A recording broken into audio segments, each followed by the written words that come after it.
తెలంగాణ రాష్ట్ర కాంగ్రెస్ పార్టీకి కొత్త పిసిసి అధ్యక్షుడు రాబోతున్నాడు. అందులో భాగంగా ప్రస్తుతం ఢిల్లీ పర్యటనలో ఉన్న సీఎం రేవంత్ రెడ్డి గారు, అలాగే డిప్యూటీ సీఎం బట్టి విక్రమార్క, మంత్రి ఉత్తమ్ కుమార్ రెడ్డిలతో నేడు ఏఐసిసి నేతలు ప్రత్యేకంగా భేటీ కానున్నారు.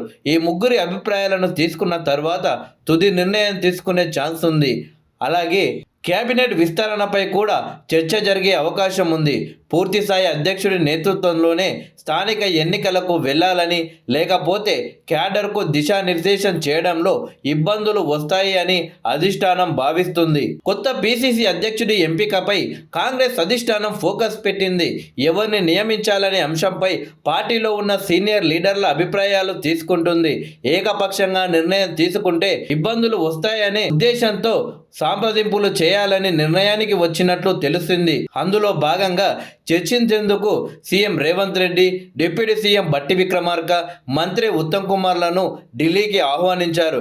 ఈ ముగ్గురి నుంచి అభిప్రాయాలను సేకరించారు. అయితే ఈ ముగ్గురు ఒకే వ్యక్తి పేరును సూచిస్తారా, లేకపోతే ఒక్కొక్కరు ఒక్కో వ్యక్తిని ప్రపోజ్ చేస్తారా అనే ఆసక్తి నెలకొంది. ఒకవేళ భిన్నాభిప్రాయాలు వస్తే సామాజిక సమీకరణాలను దృష్టిలో పెట్టుకొని అధిష్టానం తుది నిర్ణయం తీసుకోనుంది. లోకల్ బాడీ ఎలక్షన్ షెడ్యూల్ వచ్చేలోపు పిసిసి చీఫ్ పై ఫైనల్ చేయాలని ఏఐసిసి భావిస్తుంది. లేకపోతే అటు ప్రభుత్వం, ఇటు పార్టీ కార్యక్రమాల కోసం రేవంత్ పూర్తిస్థాయి సమయం కేటాయించడం కష్టంగా ఉంటుందని, అందుకే కొత్త అధ్యక్షుడి పర్యవేక్షణ స్ట్రాటజీలతోనే ఎన్నికలకు వెళ్లాలని సీఎం రేవంత్ సైతం భావిస్తున్నారని ఆయన సన్నిహితులు చెబుతున్నారు. ఈ మధ్య ప్రభుత్వం అమలు చేస్తున్న 2 లక్షల రుణమాఫీ స్కీమ్ విషయంలో పార్టీ కేడర్ ఆశించిన స్థాయిలో ప్రచారం చేయలేదని టాక్ ఉంది. ఒకవేళ పూర్తిస్థాయి అధ్యక్షుడు ఉంటే ఉత్సవాలు, సంబరాలు పెద్ద ఎత్తున జరిగే అవకాశం ఉండేదని చర్చ జరుగుతుంది. పిసిసి అధ్యక్షుడి ఎంపికతో పాటు కేబినెట్ విస్తరణపై కూడా హైకమాండ్ వద్ద చర్చ జరిగే అవకాశం ఉంది. ప్రస్తుతం సీఎంతో కలుపుకొని మొత్తం 12 మంది మంత్రులు ఉండగా మరో 6గురికి కేబినెట్లో చోటు ఉంది. అయితే ప్రస్తుతం సామాజిక సమీకరణాలను దృష్టిలో పెట్టుకొని 3 లేదా 4 కేబినెట్లోకి తీసుకునే ఛాన్స్ ఉందని కాంగ్రెస్ అధిష్టానానికి సన్నిహితంగా ఉండే ఓ లీడర్ వివరించారు.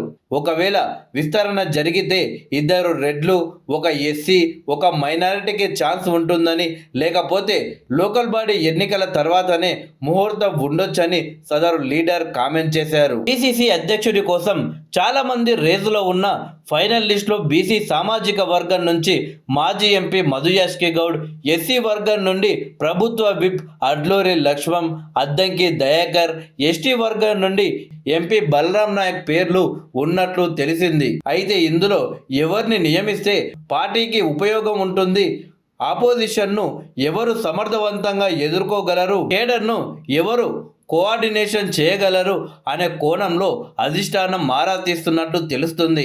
అలాగే పిసిసి పదవి ఒక సామాజిక వర్గానికి ఇస్తే త్వరలో జరగనున్న కేబినెట్ విస్తరణలో ఆ వర్గానికి మంత్రి పదవి ఉండదని హైకమాండ్ స్పష్టం చేసినట్లు తెలిసింది.